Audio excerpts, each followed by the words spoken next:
Kericuhan seketika pecah saat pengunjuk rasa dari Ikatan Mahasiswa Papua se-Jabodetabek dan Forum Orang Asli Papua melakukan aksi pemblokiran Jalan Imam Bonjol Menteng, Jakarta Pusat.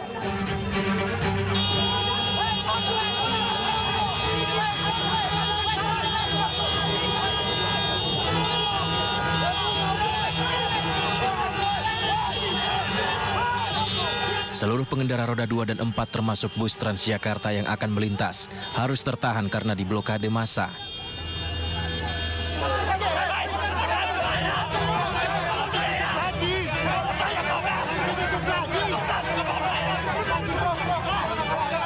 Sempat terjadi ketegangan saat petugas kepolisian berusaha membuka jalur agar para pengendara dapat melintas. Namun massa kesal tetap bertahan melakukan pemblokiran jalan. Aksi ini dilakukan sebagai bentuk desakan mahasiswa dan pemuda Papua terhadap KPU agar segera merevisi peraturan KPU tentang pencalonan kepala daerah.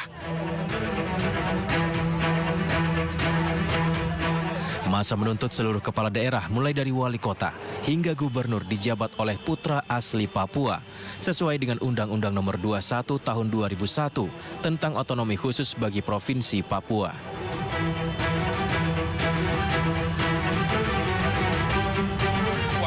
Kami hari di tempat ini meminta kepada KPU untuk mengeluarkan regulasi terkait dengan proteksi hak orang asli Papua di dalam pilkada nanti.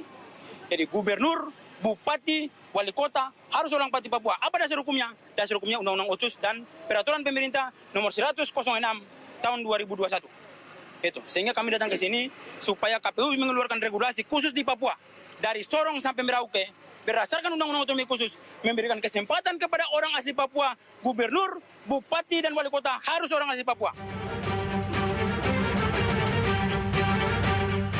Meski KPU telah menerima perwakilan massa, namun massa mengancam akan kembali menggelar aksi yang lebih besar hingga tuntutan mereka terpenuhi.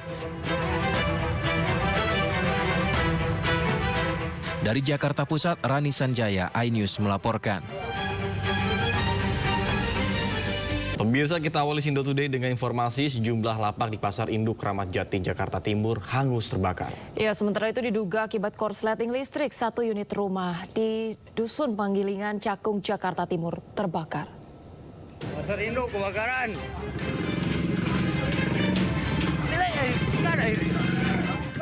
Dua lapak pedagang buah pepaya di Pasar Induk Kramat Jati, Jakarta Timur, Kamis sore hangus terbakar.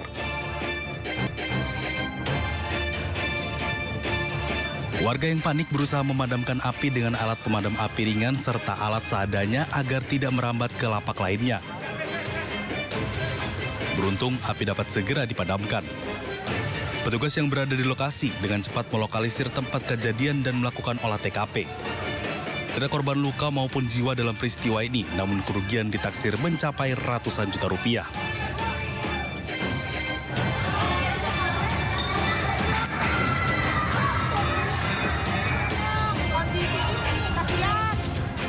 Sementara itu, Kamis sore, kepulan asap tebal menyelimuti unit di lantai 2 Tower E2, Rumah Susun Penggilingan Cakung, Jakarta Timur. 10 unit mobil pemadam dengan 40 petugas Gul Karmat dikerahkan ke lokasi kebakaran.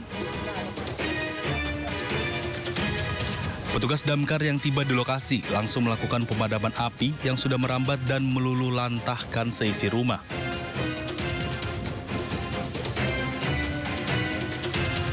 Diketahui, kebakaran yang terjadi saat rumah ditinggal penghuninya ini diduga dipicu korsleting listrik dari kipas angin yang masih menyala. Akibat peristiwa ini, seorang warga dilarikan tim medis ke rumah sakit setelah tak sadarkan diri saat mengeluarkan barang-barang dari lantai 2.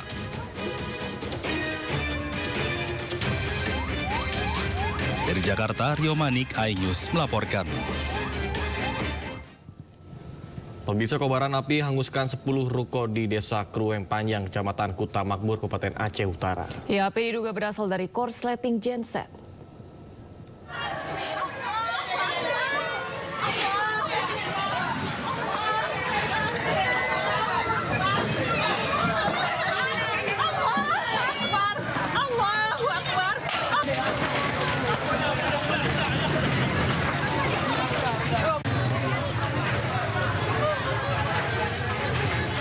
10 rumah pertokoan hangus terbakar di Desa Krueng Panyang, Kecamatan Kuta Makmur, Kabupaten Aceh Utara.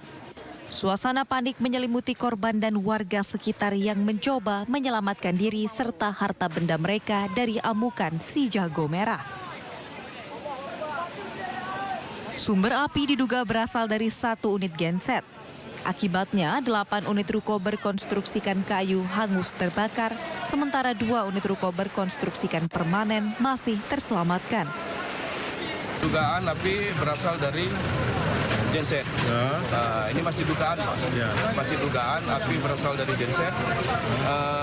Saat ini yang sudah terdata jumlah daripada kakak yang terdampak dari kebakaran ini sebanyak 10 kakak dengan jumlah jiwa sementara yang terdata 34 jiwa. Berapa ruko yang terbakar? Sekitar 10 ruko. 7 unit mobil damkar diturunkan untuk memadamkan api. Para korban sementara diungsikan di musola setempat karena tempat tinggal yang hangus terbakar. Dari Aceh, Muhammad Jafar Yusuf, iNews melaporkan. Dihantam gelombang tinggi setinggi 5 meter, kapal nelayan Gama Putra 01 Pantai Sadeng, Gunung Kidul, Yogyakarta tenggelam. Ya, 2 orang ditemukan dalam kondisi berhenti nafasnya akibat kejadian tersebut.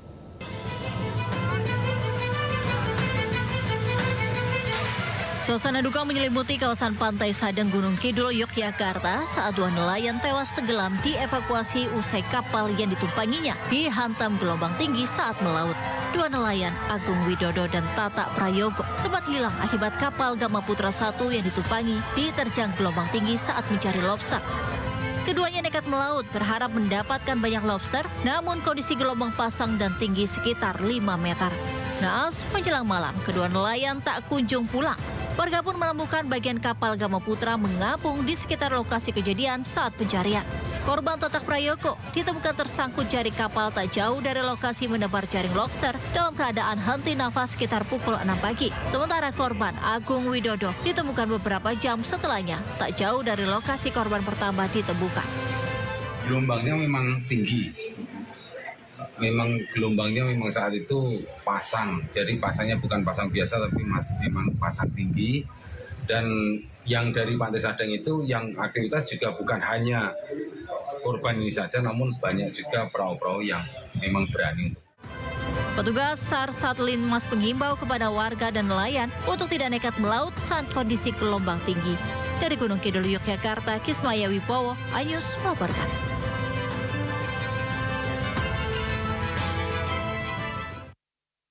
Pembunuhan bocah perempuan 9 tahun yang ditemukan tewas terbungkus karung di sebuah lubang pompa air di Bantar Gebang, Kota Bekasi, Jawa Barat, ricuh pada Kamis siang. Ya, kericuhan terjadi usai gelar prarekonstruksi orang tua korban yang geram berusaha memukul pelaku.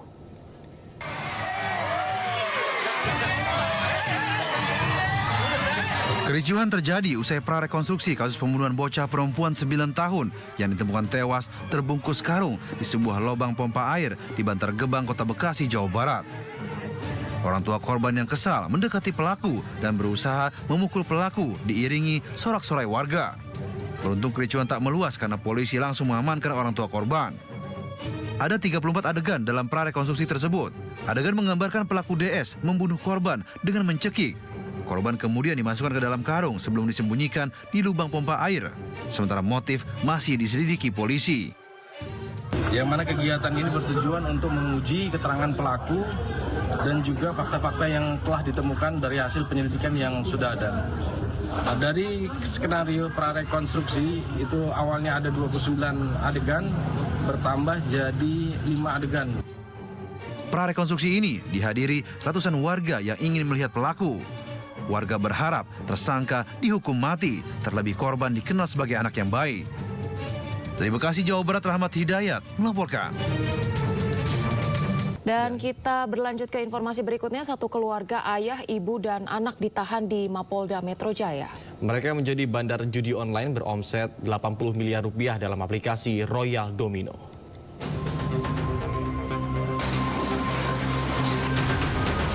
Polda Metro Jaya mengungkap sindikat judi online melibatkan satu keluarga, ayah, ibu, dan 3 anak sebagai bandar judi online. mereka mengoperasikan aplikasi Royal Domino serta mempekerjakan 18 tersangka sebagai admin. Belasan tersangka merupakan teman dari anak bandar judi sejak tahun 2022 lalu. Keluarga ini meraup omset 80 miliar rupiah. Uang kejahatan didapat dari penjualan chip sebagai taruhan judi online. Para pelaku menjual 1 miliar chip seharga Rp65.000 dengan sistem transfer, rekening bank, dan e-wallet milik tersangka. Uang miliaran rupiah, 45 ponsel, 10 buku tabungan, 9 kartu ATM, 3 komputer, serta 2 mobil disita sebagai barang bukti. Angka sekitar ataupun diperkirakan 80 miliar. Dalam penyelenggaraan, para pemain harus membuat akun dan membeli chip terlebih dahulu dengan cara yang pertama, pemain mendownload aplikasi Royal Domino. Polda Metro Jaya berkoordinasi dengan Kemenkominfo untuk memblokir situs judi online. Para tersangka dijerat pasal berlapis, terancam hukuman 20 tahun penjara. Dari Jakarta, Helmi Sajempati melaporkan. Pemirsa, akibat pemadaman listrik oleh PLN Palembang, operasional Light Rail Transit atau LRT jadi terhenti. Ya, sejumlah penumpang terpaksa melanjutkan perjalanan menuju stasiun dengan berjalan kaki melalui walkway atau jalur evakuasi.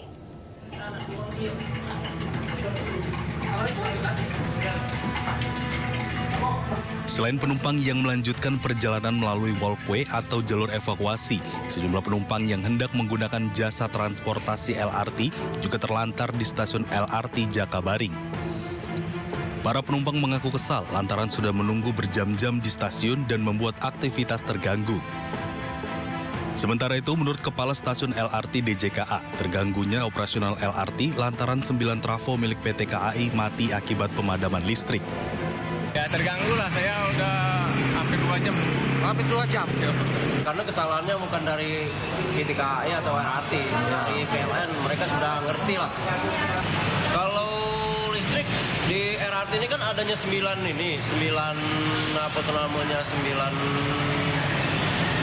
trafo tempat listrik itu kan. Nah, semuanya mati.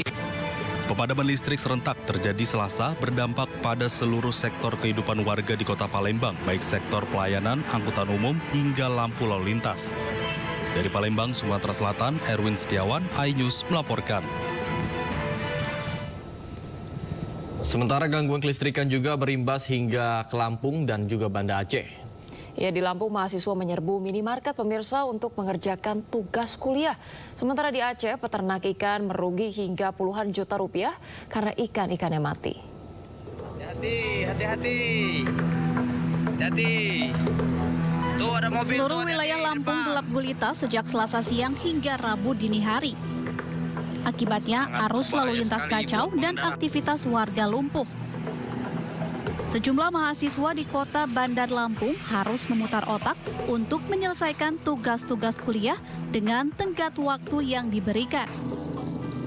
Para mahasiswa pun akhirnya menyerbu minimarket terdekat yang memiliki pembangkit listrik untuk mengisi daya alat elektronik penunjang kegiatan belajar mereka.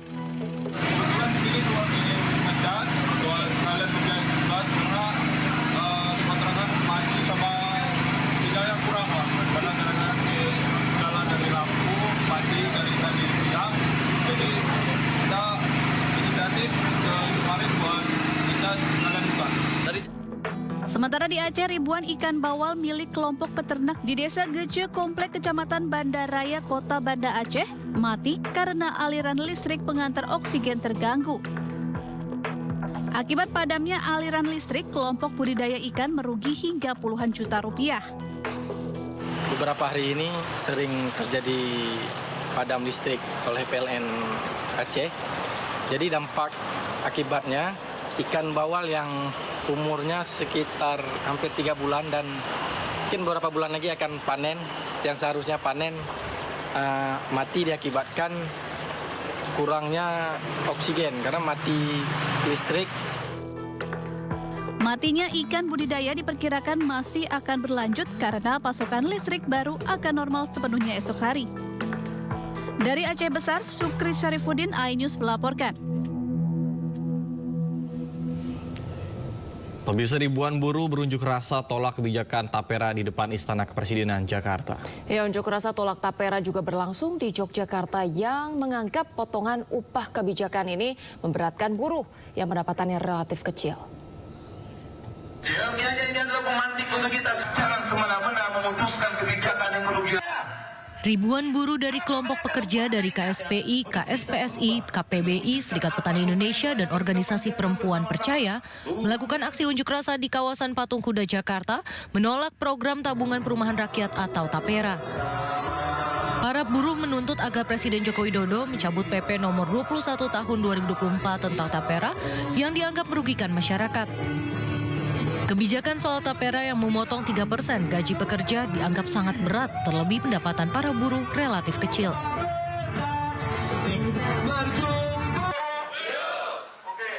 Aksi unjuk rasa menolak tapera juga dilakukan para buruh dari berbagai organisasi buruh di daerah istimewa Yogyakarta yang mendatangi Dinas Tenaga Kerja dan Transmigrasi di Jalan Pajajaran, Maguwo Harjo, Sleman. Mereka menyampaikan aspirasinya terkait dengan kebijakan potongan upah untuk tapera. Para buruh menilai potongan terus dilakukan, namun rumahnya tidak akan diperoleh meski sudah menabung lebih dari 10 tahun. Tabungannya pasti, tapi rumahnya ataupun perumahan yang kita idam-idamkan itu tidak ada kepastian. Mengusulkan ada skema lain, yaitu negara turut hadir di dalam memberikan kebijakan perumahan. Dalam hal ini, memberikan fasilitas kredit atau bahkan memberikan fasilitas kredit yang layak. Para buruh mendesak agar kebijakan itu ditinjau ulang dan dibuat skema yang realistis serta berharap negara hadir, bukan kemudian lepas tangan sehingga menjadi urusan antara buruh dengan tapera. Dari Sleman, Daerah Istimewa Yogyakarta dan DKI Jakarta, Gali Wisma Syahreza Zanski Sadusanto melaporkan. Aduh, Ci, nih tapera ini benar-benar jadi sorotan banget karena bukan selain dari buruh, seluruhnya juga bahkan kena dampak kayak karyawan swasta, PNS, bahkan pengemudi ojol. Iya. Itu sebenarnya kebijakannya itu gimana ya? Apa harus dikaji dulu atau bagaimana? Dan maksudnya tuh kita kayak nabung, cuma kita nggak tahu tabung itu buat apa. Betul, karena ini jadi kontroversi juga ya, tabungan atau jaminan. Karena kalau tabungan harusnya kan bersifatnya sukarela ya. Sementara kalau jaminan harusnya jelas gitu, kita nabung bakal dapat rumah. Betul. Tapi kan ini nggak ada jaminan kita akan dapat rumah atau tidak gitu. Makanya ini banyak juga yang mendorong sebenarnya seharusnya tapera ini diberlakukan berupa tabungan yang sukarela, bukan sebagai kewajiban. Pemaksaan gitu ya. Apalagi 3% lumayan juga itu 3% kebutuhan. 2,5% kita, 0,5% perusahaan ya. Nah, betul banget. Semoga lah ini dikaji dan juga nggak bakal menimbulkan namanya huru-hara lagi ya. Iya. Baik pemirsa, beralih informasi selanjutnya, Menteri Pekerjaan Umum dan Perumahan Rakyat Basuki Hadi Mulyono dicecar anggota Komisi 5 DPR terkait dengan tabungan perumahan rakyat atau tapera. Iya, Basuki dinilai tidak tegas menjelaskan polemik tapera sehingga menimbulkan kebingungan di tengah masyarakat. Yang terhormat pimpinan dan anggota Komisi 5 DPR RI, Komisi 5 DPR RI mengadakan rapat kerja dengan Kementerian Pekerjaan Umum dan Perumahan Rakyat.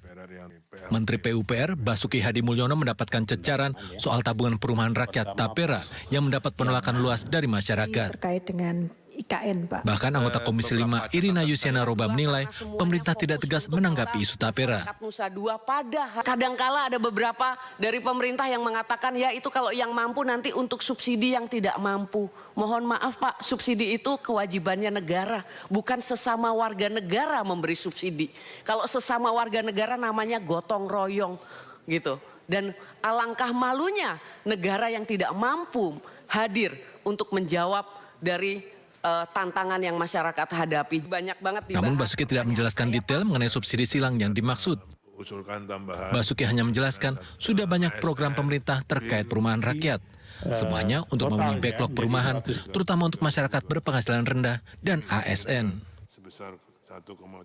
Backlog kita untuk kepemilikan 9,9 juta. Backlog untuk rumah tidak layak huni 2,6 juta, sedang pertumbuhan rumah tangga baru 800.000 per tahun. Ini berdasarkan survei Sustenas kalau nggak keliru. Jumlah ASN sendiri sekitar 4,4 juta orang yang belum memiliki rumah 1,8 juta. Terima kasih Pak Menteri. Penjelasan Menteri PUPR soal tapera tidak tuntas dibahas. Komisi 5 DPR memutuskan akan kembali menggelar rapat kerja khusus mengenai tapera dengan mengundang stakeholder terkait, diantaranya dunia usaha dan buruh. Tembusan juga di Tim Liputan melaporkan. Pembicaraan tingkatan tahun 2020. Menteri PUPR yang juga Ketua Badan Pelaksana Tapera Basuki Hadi Mulyono melempar sinyal kemungkinan tapera diundur pelaksananya dari semula paling lambat tahun 2027 menjadi setelah tahun 2027.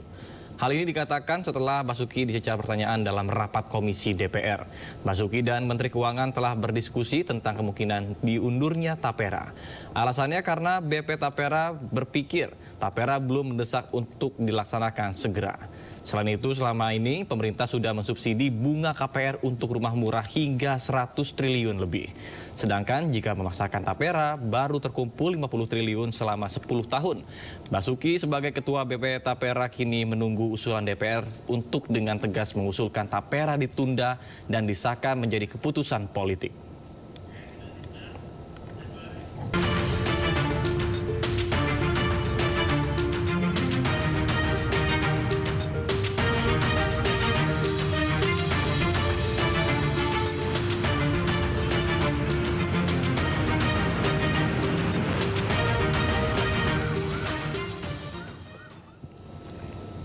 Ya pemirsa, saatnya kita simak pantauan arus lalu lintas. Kami telah terhubung dengan Brigadir Treslinda dari NTMC Polri yang kini telah berada di kawasan Duren Sawit, Jakarta Timur.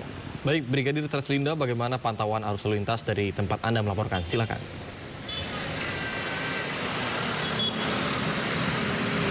Nata dan juga Ocha di studio dan pemirsa Sindo dimanapun berada, dapat saya laporkan pada pagi hari ini arus lalu lintas di kawasan Duren Sawit ini, tepatnya depan Polsek Duren Sawit, lalu lintasnya dalam keadaan ramai lancar. Persendatan kendaraan terjadi pada antrian masuk ke SPBU, yaitu untuk kendaraan yang mengarah dari arah Kalimalang yang akan mengarah ke Bekasi saat ini dalam keadaan ramai lancar. Dominasi kendaraan lebih didominasikan oleh kendaraan roda 2. Namun antisipasi banyaknya angkutan umum yang menaikkan dan menurunkan penumpang di median jalan.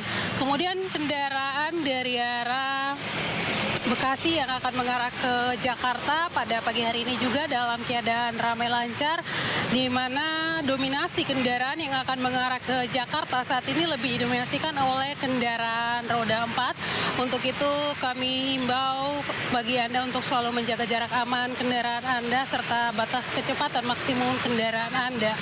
Kemudian untuk selalu mematuhi rambu lalu lintas serta marka jalan yang ada demi terciptanya lalu lintas yang aman dan juga lancar. Sementara untuk arus lalu lintas dari arah Tanjung Priok yang akan mengarah ke arah Pondok Bambu maupun Pondok Kelapa saat ini dalam keadaan ramai lancar. Dan pemirsa, perlu kami informasikan berdasarkan data dari SMS Korlantas Polri, angka kecelakaan lalu lintas di seluruh Indonesia selama 1 kali 24 jam terjadi 223 kasus laka lantas. Maksud saya 233 kasus laka lantas dengan rincian 34 meninggal dunia, 30 luka berat, dan 320 luka ringan. Dari 233 kasus laka lantas tersebut, 77% terjadi pada waktu siang hari. Untuk itu kami menghimbau bagi Anda untuk selalu mengutamakan keselamatan dalam berkendara demi terciptanya lalu lintas yang aman dan juga lancar, serta ikutilah aturan dalam berlalu lintas dengan tidak menerobos jalur berlawanan arah. Untuk mengupdate informasi arus lalu lintas terkini, kami siap melayani Anda di 1500669 atau melalui SMS center kami di 9119. Ocha dan juga Nata kembali ke Anda. Baik, terima kasih Brigadir Treslinda atas laporannya langsung dari kawasan Duren Sawit, Jakarta Timur. Selamat bertugas kembali dan salam presisi.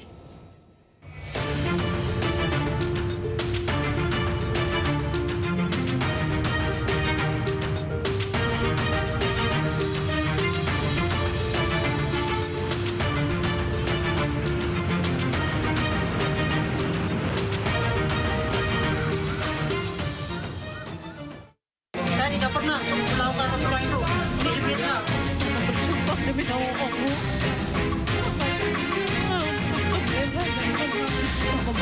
demi nama Allah, nak. Aku sendiri kata kamu tidak bersalah. Saya tidak pernah melakukan kecurangan itu. Ini difitnah. Saya rela mati. Ada. Saya tidak pernah melakukan kecurangan itu. Ini difitnah. Saya rela mati. Ada. Pemirsa, untuk pertama kalinya produser dan sutradara film Vina sebelum 7 hari diperiksa sebagai saksi terkait dengan kasus pembunuhan Vina dan Eki. Dalam pemeriksaannya, Anggi dicecar 20 pertanyaan oleh penyidik.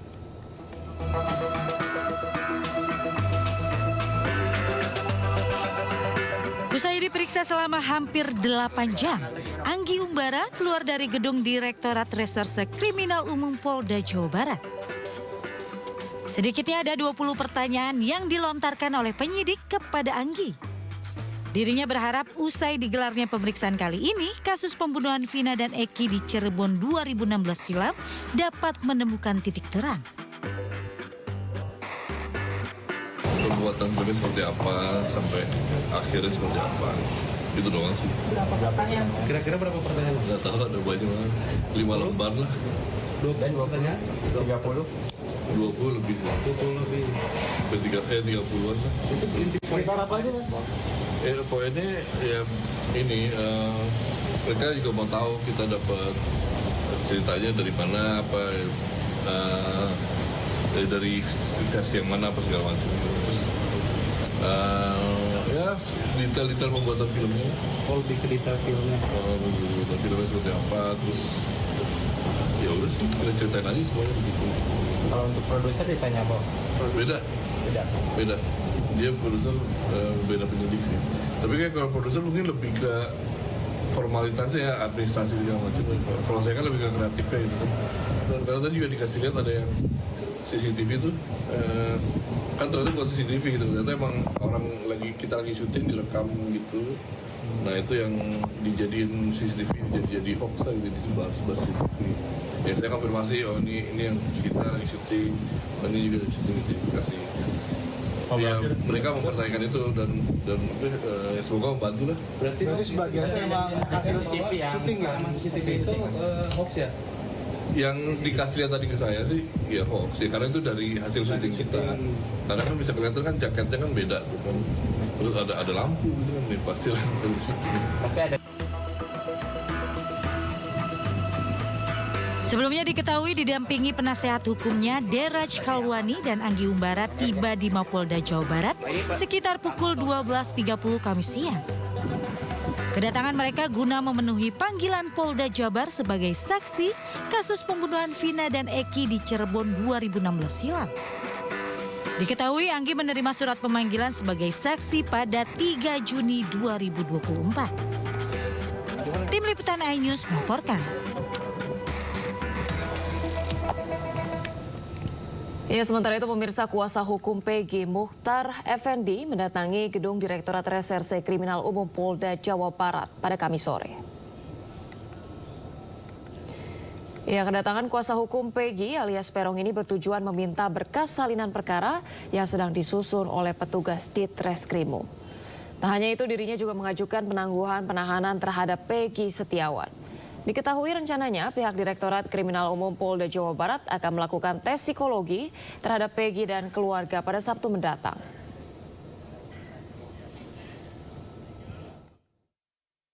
Jadi hari ini agenda kita ini ada 4. Yang pertama adalah mengajukan surat penangguhan penahanan. Alhamdulillah sudah diterima oleh pihak kepolisian. Ya, surat tanda terimanya pun sudah kita pegang. Kemudian yang kedua adalah meminta salinan BAP sesuai dengan yang sudah pernah kita sampaikan di hari-hari sebelumnya. Nah, alhamdulillah sampai saat ini salinan BAP belum bisa. Ya, belum ada ini. Berarti memang kita ini diuji kesabaran lah.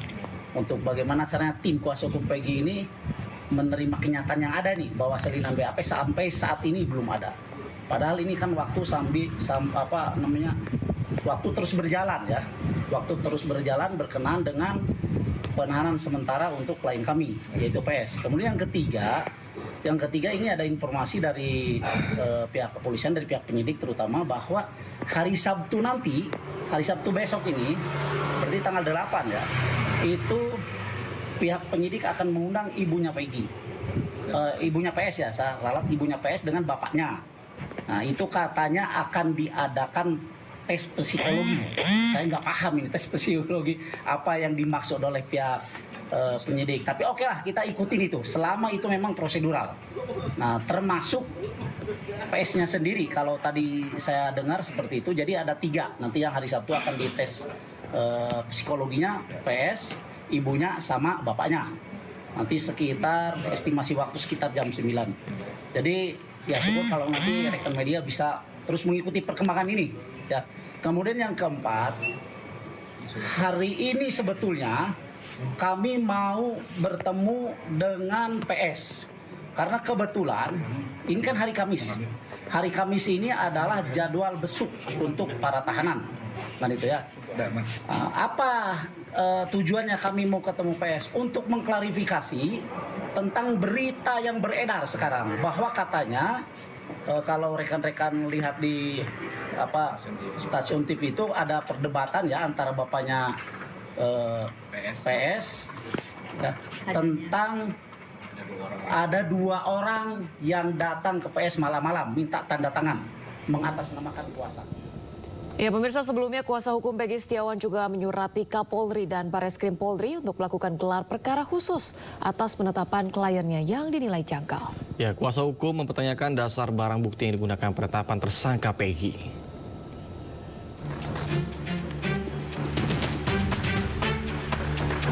Kuasa hukum Peggy Setiawan alias Peron tersangka pembunuhan sepasang kekasih Dewi Arsita Vina alias Vina dan Muhammad Rizky Rudiana alias Eki yang terjadi tahun 2016 silam di Cirebon, Jawa Barat mendatangi Bareskrim Polri.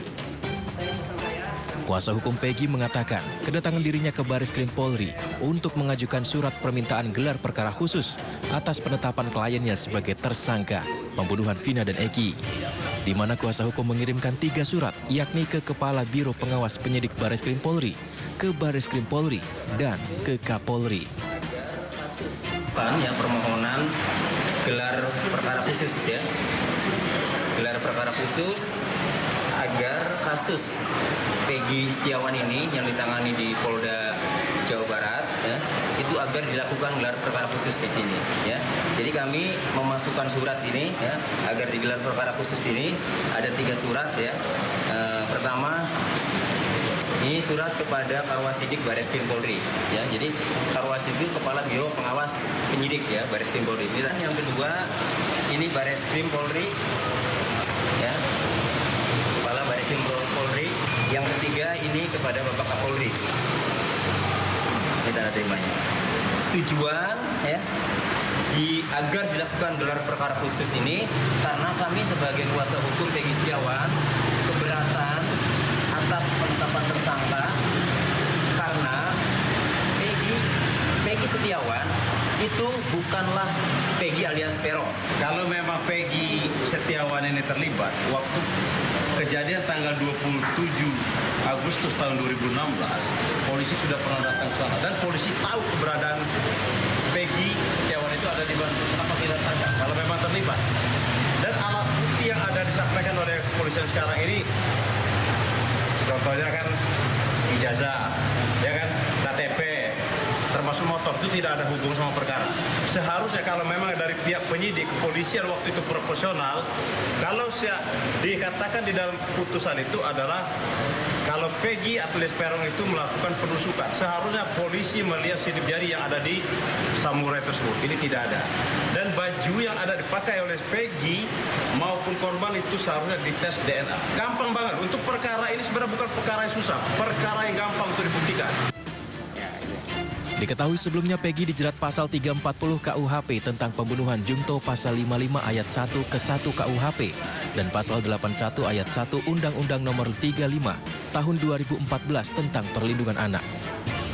Dari Jakarta, Rizky Falufi, iNews melaporkan.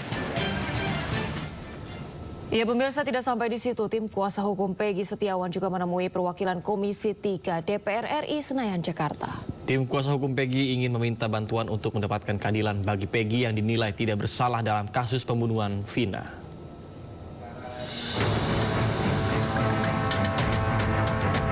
Tim kuasa hukum Peggy Setiawan tersangka kasus pembunuhan Vina dan Eki Cirebon menemui perwakilan Komisi 3 DPR RI Senayan, Jakarta. Mereka ingin meminta bantuan Komisi Hukum untuk mendapatkan keadilan bagi Peggy yang dinilai tidak bersalah dalam kasus pembunuhan 8 tahun lalu. Dalam hal ini, Mayor TNI CHK Purnawirawan Marwan Iswandi selaku kuasa hukum Peggy Setiawan mengatakan pihaknya meminta DPR memanggil Kapolri Listio Sigit Prabowo untuk menjelaskan permasalahan perkara kasus Vina. Kurang terhadap kurang begitu care terhadap perkara ini Peggy ini. Sementara di satu sisi saya lihat kasus ini banyak pelanggaran hukum karena ketidakprofesionalan dari penyidik. Kenapa saya bilang ketidakprofesionalan dari penyidik? Contoh saya bilang, waktu kejadian perkara tanggal 27 Agustus 2016, saya tanya kepada ibunya si Peggy Setiawan ini, Bu, ada nggak kepolisian datang? Ada, 1 kali. Setelah itu tidak pernah datang lagi, baru sekarang ini datang. Sementara ini kan khusus pembunuhan loh. Kalau memang yang melakukan Peggy Setiawan. Tetapi kalau menurut keterangan dari putusan pengadilan, yang melakukan tersebut adalah Peggy alias Perong. Bukan Peggy yang kami bela sekarang. Kendati demikian, Wakil Ketua Komisi 3 Habibur Rahman menyebutkan DPR hanya bertugas mengawasi kinerja pihak kepolisian tanpa bisa mengintervensi proses hukum yang berjalan. Kami tidak bisa mengintervensi ya yang namanya penegakan hukum, tapi kami hanya mengawasi ya, termasuk hal ini menjadi masukan bagi kami ya, masukan seperti ini. Kami juga tidak mengambil keputusan apapun tadi ya, karena kan kami harus ada di tengah ya, namanya anggota DPR kita ada di tengah ya, kita lihat nanti seperti apa ya, ini apakah kuat atau tidak ya, dan nanti teman-teman kepolisian juga akan terus bekerja. Sebelumnya Peggy Setiawan ditetapkan sebagai DPO kasus Vina yang buron selama 8 tahun. Dari Jakarta, Irfan Hardiansyah, Indra Purnama, Eri Nugraha, iNews melaporkan. Saya tidak pernah melakukan perbuatan itu. Ini difitnah. Bersumpah demi Allah. Aku bersumpah demi Allah. Ini karena kamu tidak bersalah. Saya tidak pernah melakukan perbuatan itu. Ini difitnah. Saya rela mati. Saya tidak pernah melakukan perbuatan itu. Ini difitnah. Saya rela mati.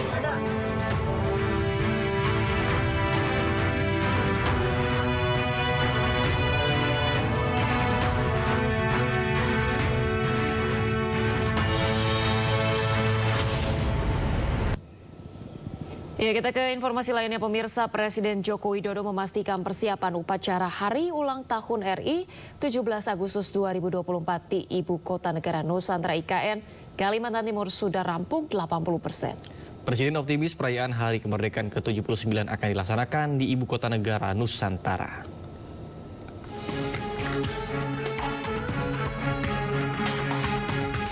Presiden Joko Widodo mengecek langsung lokasi Penajam Pasir Utara, Provinsi Kalimantan Timur. Dipastikan persiapan upacara Hari Ulang Tahun RI 17 Agustus 2024 di Ibu Kota Negara IKN Nusantara, Kalimantan Timur sudah rampung dengan besar 80%. Tidak ada masalah yang berarti karena Presiden telah mengecek satu persatu lokasi hingga tata urutan upacara. Ditargetkan pembangunan rampung pada pertengahan Juli. Persiapan 17-an sudah hampir final, nggak ada masalah di lapangan. Tadi kita cek satu persatu dari lokasi venue, kemudian tata urut upacara semuanya. Sudah nggak ada masalah. Sementara itu, tahap pembangunan pertama yang masuk dalam skala prioritas seperti Istana Presiden, perkantoran, dan perumahan di kawasan inti pusat pemerintahan atau KIPP. Sementara itu, pemindahan ASN, TNI, dan Polri juga sudah masuk dalam skala prioritas utama. Tim Liputan iNews melaporkan.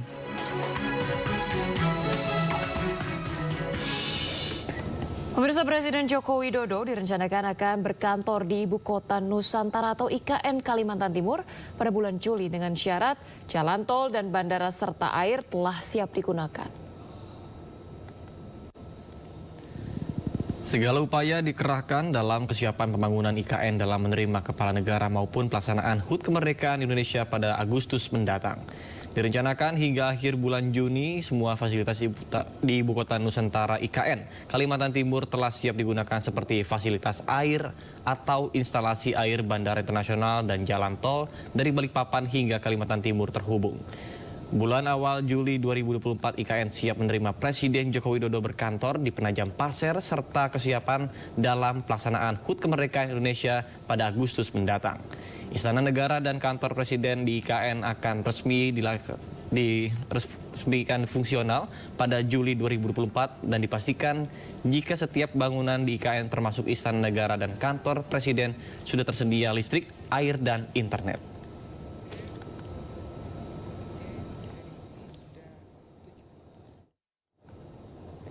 Pemirsa, Menteri PUPR sekaligus PLT Kepala Otorita IKN Basuki Hadi Mulyono membantah adanya perampasan tanah di IKN Nusantara. Basuki bahkan mengaku tidak mengetahui isu perampasan tanah dan malah balik bertanya kepada awak media.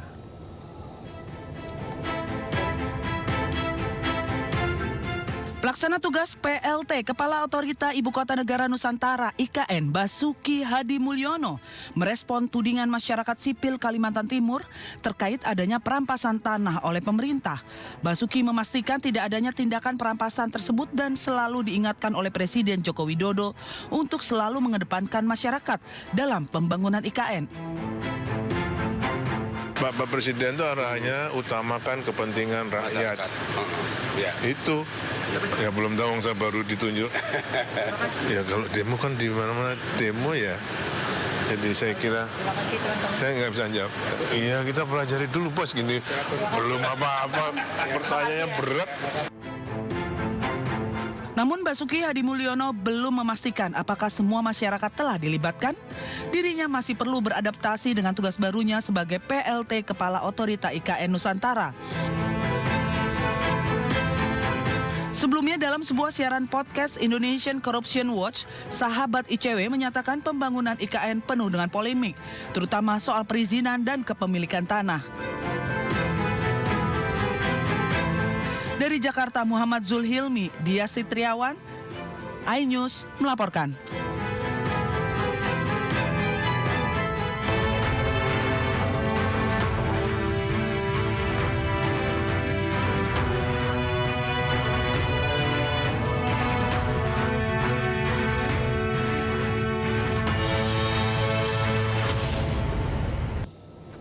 Pemirsa, Indonesia kembali menjadi tuan rumah dalam ajang International Tourism Investment Forum di kawasan strategis nasional Pantai Indah Kapuk, Jakarta Utara.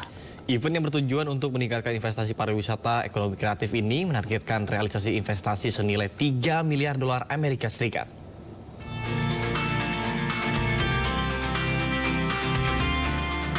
Menteri Pariwisata dan Ekonomi Kreatif Sandiaga Salahuddin Uno dan Menteri Keuangan Sri Mulyani menghadiri ajang International Tourism Investment Forum 2024 di kawasan proyek strategis nasional Pantai Indah Kapuk, Jakarta Utara.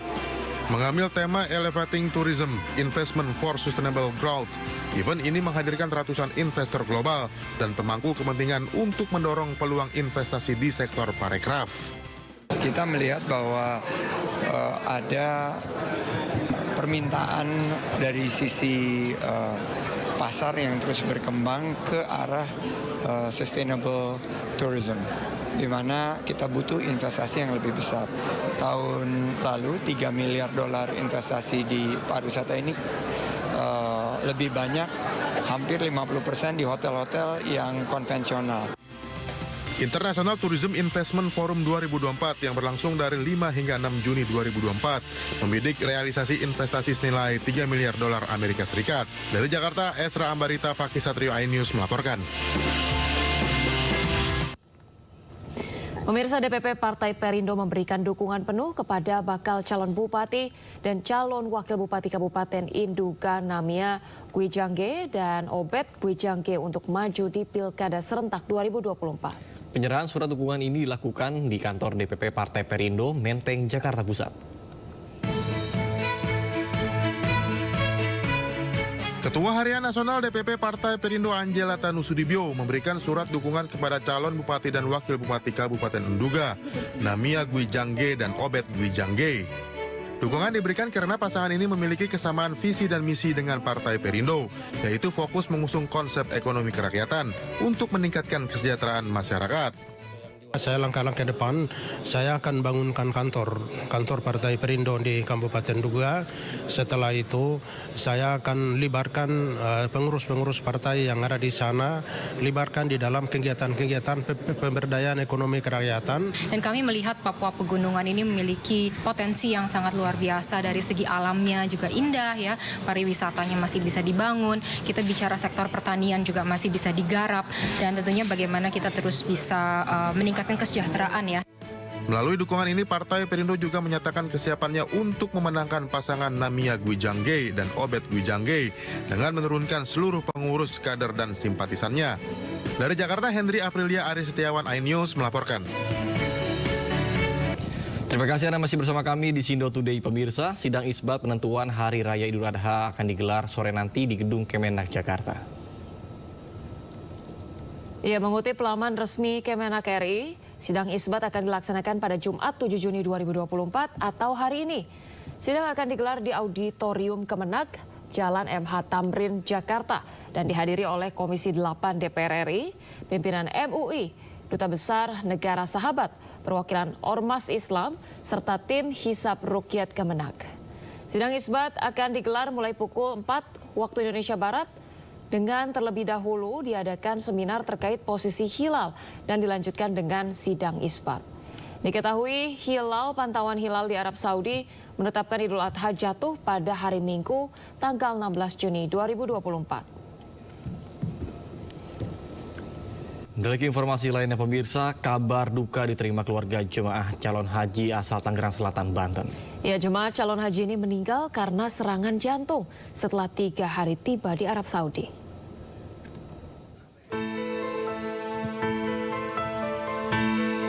Sejumlah kerabat dan papan bunga berada di depan rumah warga di Kampung Keranggan Setuh, Tangerang Selatan, Banten.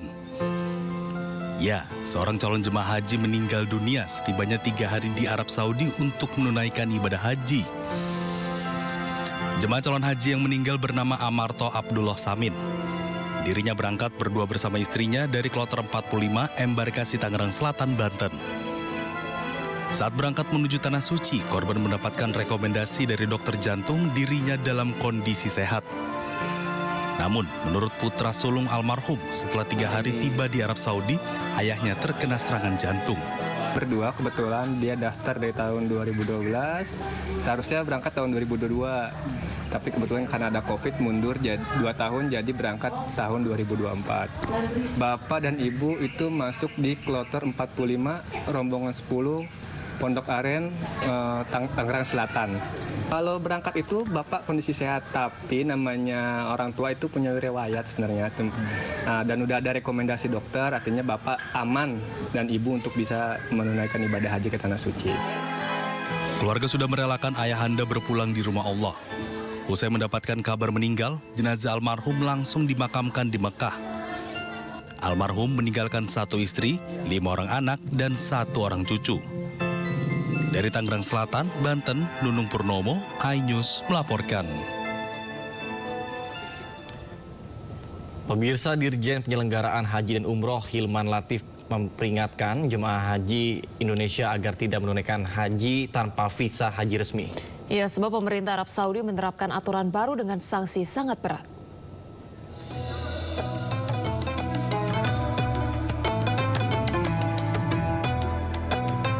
Di musim haji tahun 2024 ini masih banyak jemaah asal Indonesia yang kedapatan mencoba untuk menunaikan ibadah haji walaupun tak mengantongi visa haji resmi. Sebelumnya 22 warga negara Indonesia kedapatan menggunakan visa haji palsu. Mereka berencana melakukan ibadah haji dengan menggunakan visa ziarah. Akibatnya 22 WNI ini dideportasi dan dilarang datang ke Arab Saudi selama 10 tahun ke depan.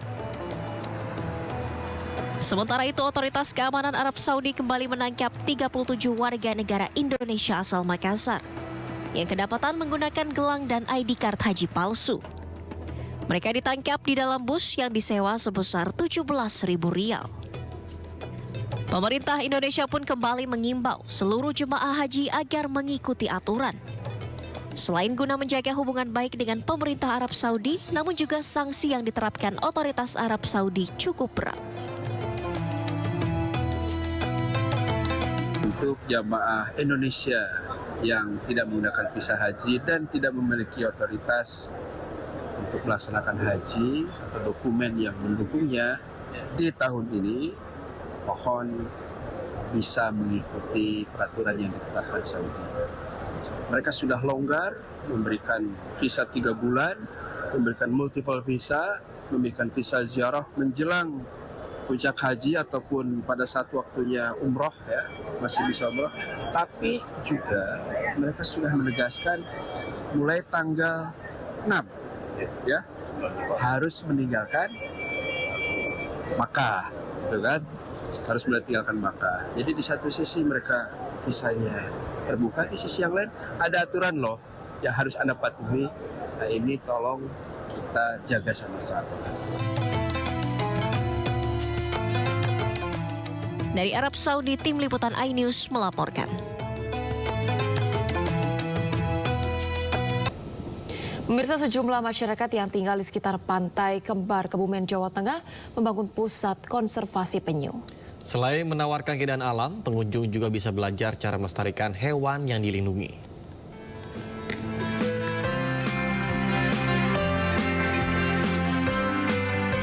Seperti inilah tempat konservasi penyu di Pantai Kembar Terpadu yang berada di Desa Tambak Mulyo, Kecamatan Puring, Kebumen, Jawa Tengah. Di sini para pengunjung tak hanya bisa berwisata, namun sekaligus belajar tentang penyu, hewan yang dilindungi. Para wisatawan yang datang dibuat kagum dengan berbagai jenis penyu yang ditangkarkan.